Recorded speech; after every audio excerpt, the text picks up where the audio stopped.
There comes a moment in every life when the walls of control begin to crumble. It happens quietly, like the sound of ice melting at dawn, barely noticeable, yet irreversible. The human instinct is to grasp, to hold, to manage every moving part of existence with the illusion that certainty can be wrestled into obedience. But life, with all its mystery and indifference, was never meant to be owned.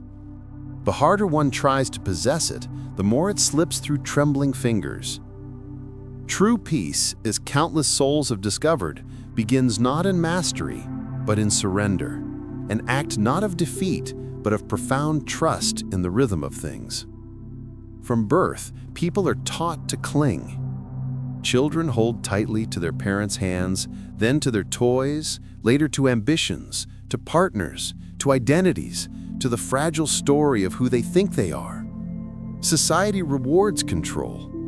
The successful man is the one who commands outcomes, who bends circumstances to his will. The disciplined mind, the relentless worker, the one who never gives up, these are the heroes of modern mythology. And yet, beneath their victories, many suffer in silence, tormented by an invisible anxiety, the fear that everything they've built could collapse in a single unforeseen moment. Control is seductive because it promises security. It offers the comforting illusion that the world can be predicted, that chaos can be managed with enough effort or intellect. But it's a fragile illusion. The truth is, life has never belonged to the planner. Storms arrive without warning. Loved ones change their hearts.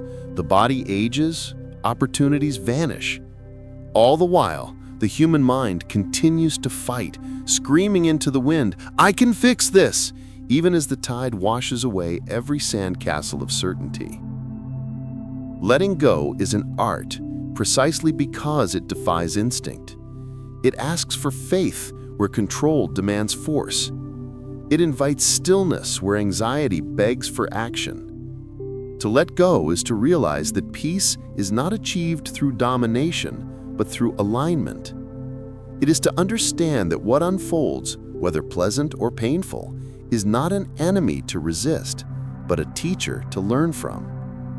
Ancient philosophers, from the Stoics of Greece to the sages of the East, spoke endlessly of this truth. Marcus Aurelius, emperor and philosopher, wrote in his Meditations, "Accept the things to which fate binds you, and love the people with whom fate brings you together, but do so with all your heart." To accept is not to submit passively, but to see clearly that no amount of resistance changes reality, only one's perception of it. Suffering in its purest form is the refusal to accept what already is. Peace begins when that refusal ends. In the modern world, letting go seems almost irresponsible. People are told to take control of their lives, to manifest their destiny, to never settle. But control and creation are not the same thing. Creation flows from harmony. Control stems from fear. The artist who lets the brush dance freely often paints with more truth than the one who forces precision. The same applies to life.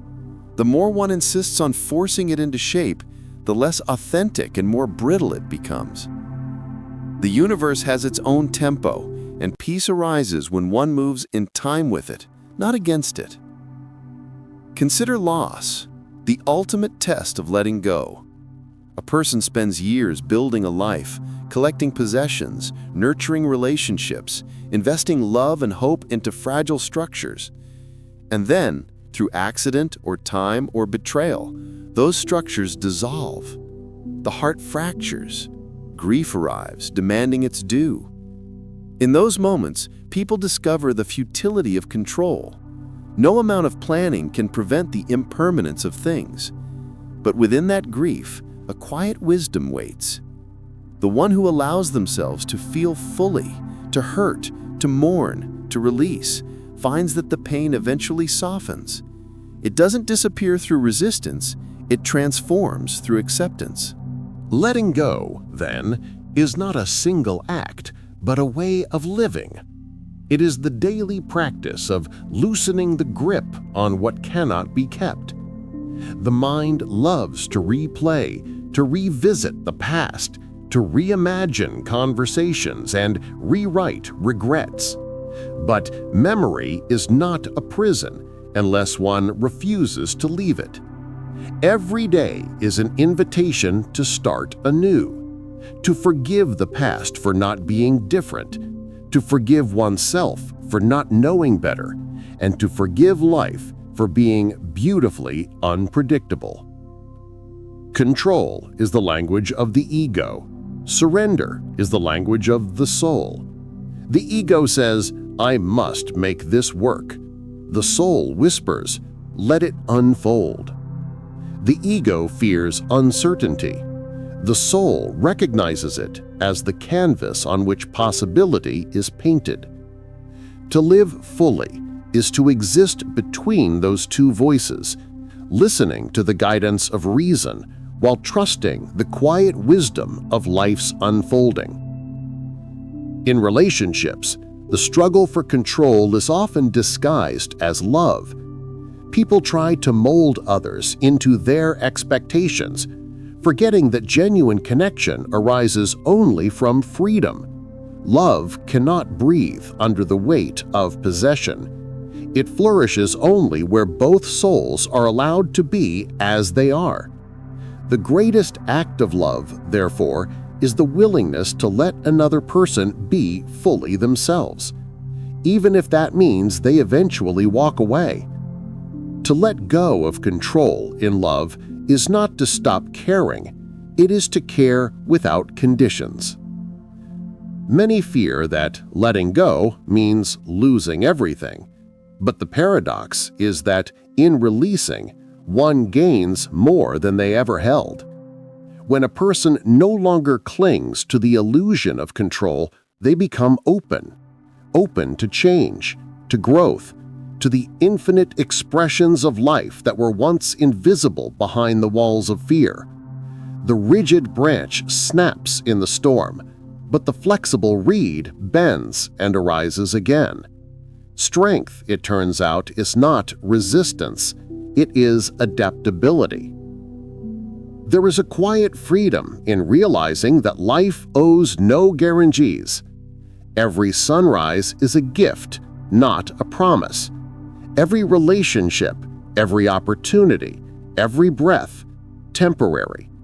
When one accepts this, gratitude replaces entitlement. The smallest moments become precious precisely because they are fleeting. The sound of rain, the laughter of a friend, the warmth of a hand, these become enough. The need to control vanishes because there is nothing left to demand from life that it has not already given. Stillness, not struggle, is where the deepest answers reside. When the mind is constantly scheming, demanding, predicting, it misses the subtle language of the present. But in stillness, in letting go of what should be, truth reveals itself. Problems that once seemed insurmountable begin to untangle. Emotions that once felt unbearable begin to soften. Peace does not rush in like a flood, it arrives like dawn, quiet, inevitable, transforming everything in its light. Letting go is not easy.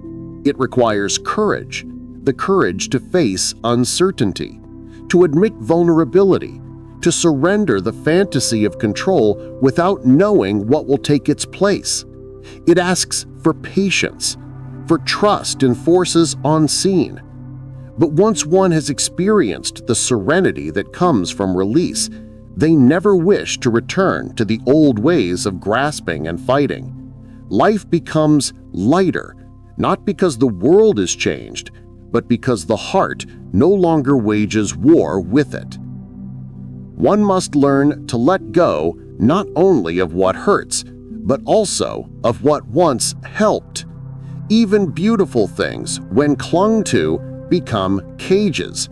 The mentor who once inspired, the dream that once guided, the identity that once gave meaning, all must eventually be released to make space for new forms of being. Growth is not accumulation, it is shedding. Every chapter of life demands the death of a former self.